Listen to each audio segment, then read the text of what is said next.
Hello बच्चों, welcome to the my YouTube channel educational point. तो स्वागत है आपका मेरे इस नए वीडियो में। आज मैं लेके आई हूँ आप लोगों के लिए क्लास 10th के अध्याय 4 से, जो कि बिहारी लाल की भक्ति और निधि के अभ्यास प्रश्न को। ठीक है, तो आज के इस वीडियो में हम इसके संपूर्ण अभ्यास प्रश्न को देखेंगे। एक पैराग्राफ को समझते हुए इसके एक एक प्रश्न के उत्तर को हम नोट्स के तौर पर देखेंगे। तो बोर्ड एग्जाम में आपके पैराग्राफ के साथ साथ इसके प्रश्नों को भी पूछे जाते हैं, तो हम प्रश्नों के उत्तर को देखेंगे ताकि हम बोर्ड के थ्रू इसको समझ सकें। तो आज के इस वीडियो में हम इस संपूर्ण अभ्यास प्रश्न को नोट्स के तौर पर लिखकर देखेंगे और समझेंगे। कल के वीडियो में हमने भक्ति और नीति दोनों के पैराग्राफ के अर्थ को समझा दिया है, संदर्भ व्याख्या भी उसकी लिख दी है। आप चाहे तो उस वीडियो में देख सकते हैं, उसमें आप उसको समझ सकते हैं। तो आज के इस वीडियो का पहला पैराग्राफ कह रहा है कि मेरी भव बाधा हरो राधा नागरी सोई, जा तन की झाई परे श्यामू हरित दूती होई। यानी कि मेरी भव बाधा हरो, यानी कि मेरे कष्टों को हरने वाली, ठीक है, मेरे कष्टों को हरने वाली, दूर करने वाली राधा नागरी सोई, जो चतुर राधा हैं। ठीक है, कि ये वह चतुर राधिका जी मेरे संसार कष्टों को दूर करें, कि ये जो चतुर राधिका हैं मेरे इस सांसारिक कष्टों को दूर करें, मेरी कष्टों को हर लें। जा तन की छाई परे श्यामू हरित दूती हुई, जा तन की छाई, जिसके पीले आभा वाले शरीर की छाई, यानी कि जिसके तन की छाया, यानी कि शरीर की जो छाया होती है वह छाई श्यामू हरित दूती हुई, श्याम जो है श्री कृष्ण का हरित वर्ण धूतित हो जाता है, यानी कि शाम का श्यावला रंग क्या हो जाता है, हरे रंग का हो जाता है। उस पर प्रभाव पड़ने के कारण, उनके दुखों को राधा जी के हरने के कारण उनका शरीर क्या है, हरे रंग का हो जाता है। तो कहने का तात्पर्य है इस दोहे में कि वह चतुर राधिका जी मेरे संसारिक कष्टों को दूर करें, मेरे भाव बाधा को दूर करें और मेरे दुख को हर लें, और जिससे मेरे तन का पीला जो शरीर की छाया है, शरीर की जो छाया है वो उनके प्रतिबिंब से पड़ने पर, राधिका के प्रतिबिंब से पड़ने पर श्री कृष्ण का हरित वर्ण क्या हो जाता है, हरा हो जाता है। राधा के प्रभाव से सावला रंग श्री कृष्ण का क्या हो जाता है, हरे रंग में परिवर्तित हो जाता है। तो इस प्रकार से ये इसका अर्थ था। पहला प्रश्न कह रहा है प्रस्तुत पद्यांश का संदर्भ लिखिए। तो संदर्भ इसका हम देखेंगे, तो हेडिंग कर लेंगे मेरी भव बाधा, जैसे आपको बोर्ड एग्जाम में लिखना है, डॉटेड दूती होई, यानी कि स्टार्टिंग के 2 वर्ड, आखिरी के 2 वर्ड लिखने के बाद हमें ये पता चलेगा कि हमें किस पैराग्राफ का प्रश्नों के उत्तर हम दे रहे हैं और व्याख्या कर रहे हैं। तो इस पैराग्राफ का हेडिंग कर लेंगे, फिर संदर्भ लिखेंगे। तो इस पैराग्राफ से पहला हेडिंग बना लेंगे कि मेरी भव बाधा डॉटेड दूती होई। संदर्भ यही रहेगा जो कि आपको भक्ति के सारे पैराग्राफ्स में ये संदर्भ लिखना है। प्रस्तुत दोहा हमारी पाठ्य पुस्तक हिंदी के काव्य खंड में संकलित भक्ति शीर्षक से अवतरित है, जिसके रचयिता बिहारी लाल जी हैं। ये हो गया इसका संदर्भ। अगला प्रश्न है इसमें कि ब नंबर प्रश्न है रेखांकित अंश की व्याख्या कीजिए।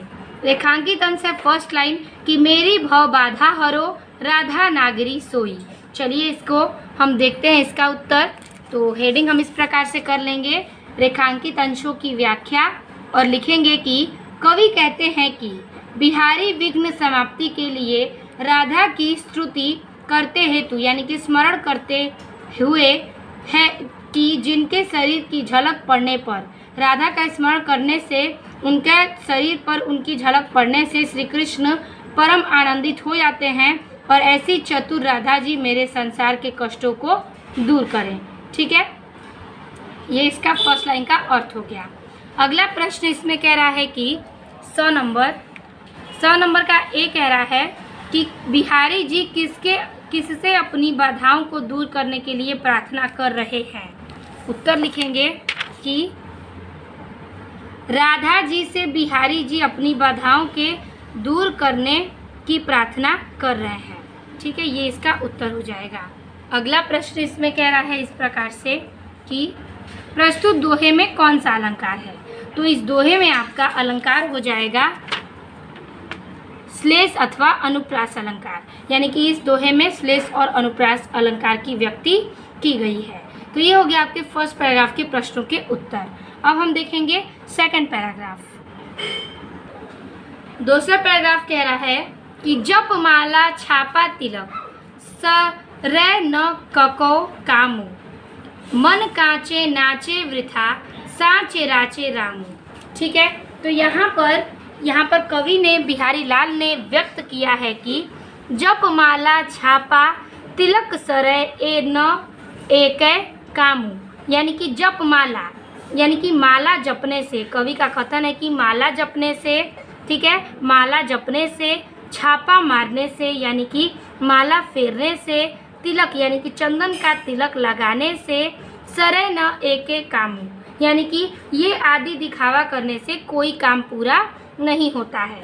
जप करने से, माला फेरने से, चंदन का तिलक लगाने से कोई भी काम पूरा नहीं होता है। मन कांचे नाचे वृथा, अगर सच्चा मन हो तो, ठीक है, अगर सच्चा मन हो तो कांच की भांति, तो नाचे वृथा, तो मन के इस प्रशंसा से, साचे राचे रामू, यानी कि साचे राचे रामू का मतलब सच्ची भक्ति वाले से ही प्रसन्न होते हैं। राम सच्ची भक्ति वालों से ही प्रसन्न होते हैं। अगर मन शुद्ध और साफ और बिना स्वार्थ के हो तो यहाँ पर क्या, सच्ची भक्ति करने वाले राम भी प्रसन्न हो जाते हैं। ठीक है, तो यही इसका अर्थ है कि जाप करने से, माला फेरने से, चंदन का तिलक लगाने से, दिखावा करने से कोई काम पूरा नहीं होता। अगर मन साफ है तो राम सच्ची भक्ति वालों से ही प्रसन्न होते हैं। ये इस पैराग्राफ का अर्थ है। और नंबर का प्रश्न है, प्रस्तुत पद्यांश का संदर्भ लिखिए। संदर्भ आपका वही रहेगा जो मैंने आपको फर्स्ट पैराग्राफ में बताया। दूसरा प्रश्न है, रेखांकित अंश की व्याख्या कीजिए। रेखांकित अंश है जप माला छापा तिलक सरै न एक्यो कामू। तो चलिए हम इसका अर्थ देख लेंगे। तो हेडिंग बना लेंगे रेखांकित अंश की व्याख्या, और सबसे पहले क्वेश्चन का हेडिंग करेंगे जप माला डॉटेड राचे रामू। तो दूसरा हेडिंग है जप माला राचे रामू, हेडिंग कर लेंगे। संदर्भ इसका वही रहेगा, तो आप संदर्भ लिख लीजिएगा। मैंने यहाँ पर पूर्ववत लिखा है ताकि वही संदर्भ रिपीट कर सकें। रेखांकित अंश की व्याख्या में लिखेंगे कि कवि का कथन है कि जप करने, माला फेरने, चंदन का तिलक लगाने आदि दिखावा करने से कोई काम पूरा नहीं होता है। राम तो सच्ची भक्ति वालों से ही प्रसन्न होते हैं। ये इसका उत्तर हो जाएगा। अगला प्रश्न है इसका कि स का ए नंबर, माला जपने एवं तिलक लगाने से क्या नहीं होता है। चलिए देखते हैं। तो उत्तर है कि माला जपने एवं तिलक लगाने से राम प्रसन्न नहीं होते हैं। ठीक है, ये हो गया आपका इसका उत्तर। अगला प्रश्न इसका कह रहा है इस प्रकार से कि प्रस्तुत दोहे में कौन सा अलंकार है। उत्तर लिखेंगे कि प्रस्तुत दोहे में अनुप्रास अलंकार है। इस पैराग्राफ का ये प्रश्न का उत्तर हो गया।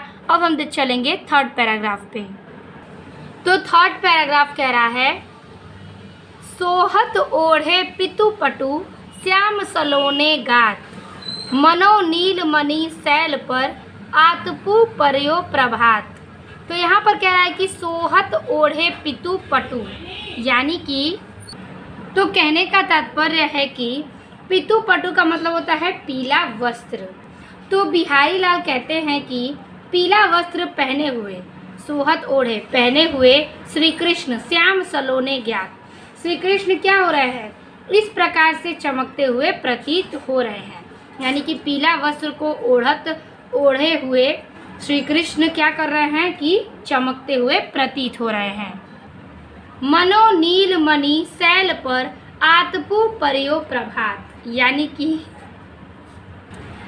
कि नीलमणि जैसे शैल पर, यानी कि पर्वत पर, जैसे नीलमणि पर्वत पर आतपु पर्यो प्रभात, क्या होते हैं कि नीलमणि पर्वत पर सूर्य की प्रातःकालीन किरणें पड़ रही होती हैं।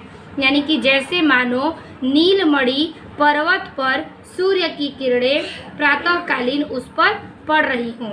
यानी कि कहने का अर्थ है कि श्री कृष्ण श्यामल शरीर को नीलमणि पर्वत तथा पीले वस्त्र सूर्य की किरणों जैसी लग रही हैं, ऐसे ये प्रतीत हो रहे हैं। तो पहला प्रश्न है कि प्रस्तुत दोहे का संदर्भ लिखिए। संदर्भ आपका वही रहेगा। रेखांकित अंश की व्याख्या में आपको पहले लाइन का रेखांकित अंश की व्याख्या करनी है। तो हेडिंग कर लेंगे सोहत ओढ़े डॉटेड परियो प्रभात।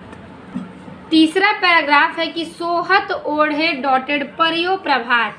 संदर्भ इसका पूर्ववर्त रहेगा। रेखांकित अंश की व्याख्या में लिखेंगे कि बिहारी जी कहते हैं कि पीला वस्त्र पहने हुए श्री कृष्ण इस प्रकार चमकते हुए प्रतीत हो रहे हैं जैसे नीलमणि पर्वत पर सूर्य की प्रातःकालीन किरणें पड़ रही हों। अर्थात श्री कृष्ण के श्यामल शरीर को नीलमणि पर्वत तथा पीले वस्त्र सूर्य की किरणें कही गई हैं। ठीक है, ये हो गया आपका रेखांकित अंश की व्याख्या। अगला प्रश्न इसका कह रहा है इस प्रकार से 100 का ए नंबर कि भगवान कृष्ण सावले सुंदर शरीर पर क्या धारण किए हुए हैं। उत्तर लिखेंगे कि भगवान कृष्ण सावले सुंदर शरीर पर पीला वस्त्र धारण किए हुए हैं। इस प्रकार से ए का उत्तर हो गया। बी प्रश्न कह रहा है कि सावले सुंदर शरीर पर पीतांबर धारण किए हुए श्री कृष्ण किस प्रकार सुशोभित हो रहे हैं। उत्तर लिखेंगे कि श्री कृष्ण अपने सुंदर शरीर पर पीतांबर धारण करके इस प्रकार सुशोभित हो रहे हैं मानो नीलमणि चंद्रमा पर प्रातः काल के सूर्य की पीली पीली किरणें पड़ रही हो। ये इसका उत्तर हो गया। तो इस प्रकार से हमने 3 पैराग्राफ के प्रश्नों के उत्तर हल कर दिए। अब हम चलेंगे चौथे पैराग्राफ पे। चौथा पैराग्राफ कह रहा है इस प्रकार से कि या अनुरागी चित्त की गति समूझे नाही कोई ज्यो ज्यो बूढ़े श्याम रंग त्यों त्यों उज्जवल होई। ठीक है, तो इसमें कह रहा है कि या अनुरागी चित्त की गति, कह रहा है कि कवि का कहना है कि श्री कृष्ण से प्रेम करने वाले, तो कवि कहते हैं कि या अनुरागी चित्त की गति, यानी कि कवि का कहना है कि श्री कृष्ण से प्रेम करने वाले मेरे मन की कोई समझ नहीं सकता, समझियो ना कोई। श्री कृष्ण के हृदय में मेरे लिए जो प्रेम है, यानी कि श्री कृष्ण का प्रेम मेरे हृदय में जो है, यानी कि मेरे हृदय में श्री कृष्ण के लिए जो प्रेम और भावना है उस गति को कोई समझ नहीं सकता है। जो जो बढ़े श्याम रंग, यानी कि जैसे जैसे श्याम बढ़ते हैं, यानी कि उनकी उम्र बढ़ती है, तो रंग त्यों त्यों उज्जवल होई, उनका रंग भी और उज्जवल होता जाता है। तो जिस प्रकार से क्योंकि प्रत्येक वस्तु काले रंग में डूबने पर काली हो जाती है, लेकिन श्री कृष्ण श्याम का वर्ण के हैं, किंतु श्री कृष्ण के प्रेम में डूबा हुआ मेरा मन जैसे जैसे श्याम के रंग में डूबता है वैसे वैसे ही पवित्र और श्वेत होता जाता है। तो कहने का अर्थ है कि श्री कृष्ण के लिए मेरे हृदय में जो प्रेम है वह कोई समझ नहीं सकता। जैसे जैसे श्री कृष्ण का सावला रंग में मैं डूबता हूँ वैसे ही वैसे मैं पवित्र और उज्जवल होता जाता हूँ। ठीक है, तो ये इसका अर्थ हो गया। पहला पैराग्राफ का प्रश्न है कि प्रस्तुत कविता का संदर्भ लिखिए। संदर्भ आपका पूर्ववर्त रहेगा। रेखांकित अंश की व्याख्या हम हेडिंग कर लेंगे। चौथा का हेडिंग कर लेंगे या अनुरागी डॉटेड उज्जलू होई। संदर्भ पूर्ववर्त रहेगा। रेखांकित अंश की व्याख्या हेडिंग करेंगे और इसमें लिखेंगे कि कवि का कहना है कि श्री कृष्ण से प्रेम करने वाले मेरे मन की कोई समझ नहीं सकता है, क्योंकि प्रत्येक वस्तु काले रंग में डूबने पर काली हो जाती है। श्री कृष्ण भी श्याम वर्ण के हैं, यानी कि श्याम रंग के हैं। मन जैसे जैसे श्याम रंग में डूबता है वैसे वैसे श्वेत और पवित्र हो जाता है। यही इसका अर्थ है। ठीक है, तो अब हम चलेंगे इसके अगले प्रश्न पे। तो इसका अगला प्रश्न है 100 नंबर। तो 100 नंबर का ए कह रहा है कि श्री कृष्ण की भक्ति के अनुरक्त होने से क्या होता है। उत्तर लिखेंगे कि श्री कृष्ण की भक्ति में अनुरक्त होने से व्यक्ति को मोक्ष की प्राप्ति का मार्ग मिलता है और जन्म मरण का चक्र से मुक्ति मिलती है। यही इसका अर्थ है। अगला प्रश्न कह रहा है कि श्याम में कौन सा अलंकार है। ठीक है, श्याम में कौन सा अलंकार है। उत्तर है कि श्याम में अनुप्रास अलंकार है। ठीक है, तो ये हो गया इस प्रकार से हमारा भक्ति का सारे पैराग्राफ्स का प्रश्नों के उत्तर। अब हम चलेंगे नीति के पैराग्राफ के। तो अगले पेज पर हमारे नीति के पैराग्राफ हैं, जो कि ये भी 4 पैराग्राफ हैं। तो चलिए इनको भी हम देख लेते हैं। तो पहला पैराग्राफ कह रहा है कि जो चाहत चटक न घटे, मैलो होई न मीत, रज राजसु न छुआई, तो नेह चिकनो चीत। तो इस पैराग्राफ का अर्थ कहना चाहता है, कवि ने व्यक्त किया है कि जो चाहत चटक न घटे, यानी कि कवि का कथन है कि यदि आप चाहते हैं कि चटक न घटे, मैलो होई न मित, मित मीन्स मित्रता, यानी कि यदि आप चाहते हैं कि मित्रता की चमक समाप्त न हो और मित्रता स्थायी बनी रहे, यानी कि मित्रता की चमक न घटे और मित्रता पर कोई मैल न आए, इसका चमक बना रहे, तो रज राजसु न छुआई तो, यानी कि तो रज राजसु न छुआई तो इसमें धन के वैभव का संबंध न होने दें, यानी कि जिस प्रकार से तेल में चिकनी धूल समा जाती है तो वो मैली हो जाती है, तो उसी प्रकार उसकी चमक घट जाती है। तो रज रजसु न छुआई तो, अगर उसमें धूल न छुआए तो नेह चिकनी चीज, तो हमारी मित्रता क्या रहेगी, हमेशा चिकनी और शुद्ध और चमकती हुई प्रतीत होगी। तो कहने का तात्पर्य है कि अगर आपको मित्रता की चमक बनाए रखनी है, ठीक है, मित्रता समाप्त नहीं होने देनी है, मित्रता की स्थायी बने रहने देनी है, तो रज राजसु न छुआई, तो इसमें दोष उत्पन्न न हो, तो धन वैभव का इससे संबंध न होने दें, इसमें धन और वैभव का संबंध न होने दें। राजसु न छुआई तो, यानी कि इसमें अगर हम एग्जाम्पल लें कि कोई अगर तेल में धूल चली जाए तो उसकी चमक भी चली जाती है और धूल उसमें समा जाती है, तो इसी प्रकार से अगर हमारे मित्रता में धन की बात न आए तो हमारी मित्रता बनी रहेगी और चमकदार रहेगी। तो पहला प्रश्न इसका कह रहा है कि प्रस्तुत पद्यांश का संदर्भ लिखिए। इसका संदर्भ अलग हुआ क्योंकि ये नीति पैराग्राफ से है। तो हेडिंग बना लेंगे, जो चाहत डॉटेड चिकनो चीत। तो हेडिंग बना लेंगे नीति का 5वां की जो चाहत डॉटेड चिकनो चीत। संदर्भ इसका पूर्वत रहेगा। रेखांकित अंश की व्याख्या में लिखेंगे कि कवि कहते हैं कि हमें अपने रिश्तों को बनाए रखने के लिए अपने मन को शुद्ध रखना चाहिए, और आगे, और हमें गर्व और रोजो गुण से दूर रहना चाहिए क्योंकि ये चीज़ें हमारे मन को मैला कर देती हैं। ठीक है, तो ये इसका अर्थ हो गया। अगला इसमें प्रश्न कह रहा चाहता है कि उक्त दोहे में कौन सा अलंकार है। तो इस दोहे में आपका उपमा अलंकार है, तो आप इसे नोट कर लीजिएगा। अब हम चलेंगे 6वें पैराग्राफ पे। 6वां पैराग्राफ कह रहा है कि बढ़त बढ़त संपत्ति सलीलू, मन सरोजू बढ़ी जाई, घटत घटत सु न फिरी, घटे बरु समूल कुंभी लाई।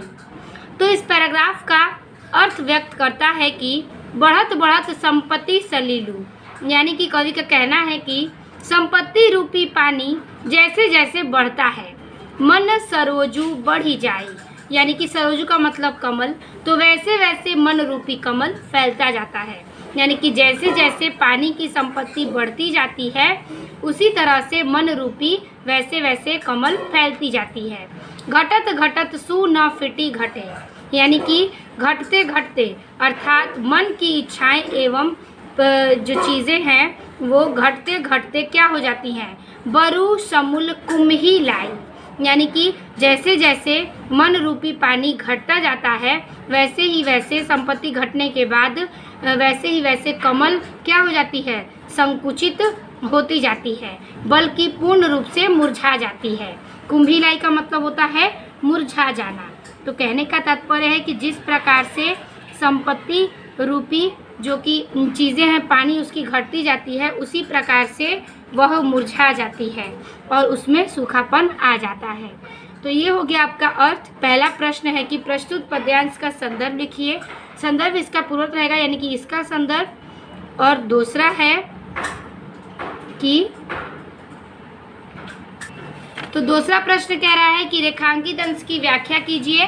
तो हेडिंग कर लेंगे बढ़त बढ़त डॉटेड समूल कुंभी लाई। तो हेडिंग कर लेंगे बढ़त बढ़त डॉटेड समूल कुम्हिलाई। संदर्भ इसका पूर्वोत्तर रहेगा। रेखांकित अंश की व्याख्या में लिखेंगे कि इसका अर्थ है कि संपत्ति रूपी जल के बढ़ने के साथ मन रूपी कमल भी बढ़ता है। संपत्ति के बढ़ने से मन प्रसन्न और उदार होता है, जैसे कि कमल जल में खिलता है। ठीक है, तो ये इसका अर्थ हो गया। इसका प्रश्न कह रहा है, यानी कि 100 नंबर का ए कह रहा है कि संपत्ति रूपी जल को बढ़ते रहने से क्या होता है। उत्तर लिखेंगे कि संपत्ति रूपी जल के बढ़ने रहने से मन रूपी कमल बढ़ता है, अर्थात मन संपन्न और उदार होता है। अब चलेंगे दूसरे प्रश्न पे। दूसरा प्रश्न कह रहा है कि उक्त दोहे में कौन सा अलंकार है, यानी कि इस दोहे में कौन सा अलंकार है। तो इसमें पानी और कमल की वेदना की गई है, इसलिए इसमें रूपक अलंकार है। ठीक है, जिसमें भेद रहित आरोप लगता है उसमें क्या होता है, रूपक अलंकार होता है। तो इसमें पानी और कमल का भेद रहित आरोप है, इसलिए इसका दोहे में रूपक अलंकार ने व्यक्त किया है। अब हम चलेंगे 7वें पैराग्राफ पे। 7वां पैराग्राफ कह रहा है, बसे बुराई जासु तन ताही को सन्मानु, भलो भलो कही छोड़िए खोटो ग्रह जपू दानु। तो यानी कि इसका कहने का अर्थ है कि बसे बुराई जासु तन। कवि कहते हैं कि इस संसार में बुरे व्यक्ति को, जो बुरा व्यक्ति इसमें बसा है, ताही को सन्मानु। सन्मानु का मतलब होता है सम्मान करना। तो इस संसार में जो व्यक्ति बुराई करता है उसका लोग सम्मान करते हैं। जो व्यक्ति बुराई करता है उसके लोग सामने उसका सम्मान का गीत गाते हैं। और भले भले कही छोड़िए, और जो व्यक्ति अच्छा करता है, अच्छे के लिए करता है, उसको वह अच्छा कहकर छोड़ देते हैं, यानी कि भले व्यक्ति को भला कहकर छोड़ देते हैं। खोटे ग्रह जपू दानु, यानी कि इसके फिर कहने का अर्थ है कि जो व्यक्ति अच्छा करता है उसको अच्छे कर कर छोड़ दिया जाता है, जबकि कष्ट आने पर खोटे ग्रह जपू दान, जबकि कष्ट आने पर क्या होता है कि कष्ट आने पर जय दान आदि करके उसे शांत कराते हैं। जप दान कर करके उस कष्ट को शांत कराते हैं। तो तात्पर्य यह है कि जो बुराई करता है लोग उसका सम्मान करते हैं और अच्छे को अच्छा कहकर छोड़ देते हैं। और बुरे व्यक्ति पे जब संकट आती है तो वह जप दान कर कर उसे टाल देता है। यही इसका अर्थ है। पहला प्रश्न है कि प्रस्तुत पद्यांश का संदर्भ लिखिए। तो संदर्भ आपका पूर्वोत्तर रहेगा। रेखांकित अंश की व्याख्या लिखनी है, तो हेडिंग कर लेंगे बसे बुराई डॉटेड जपू दानु।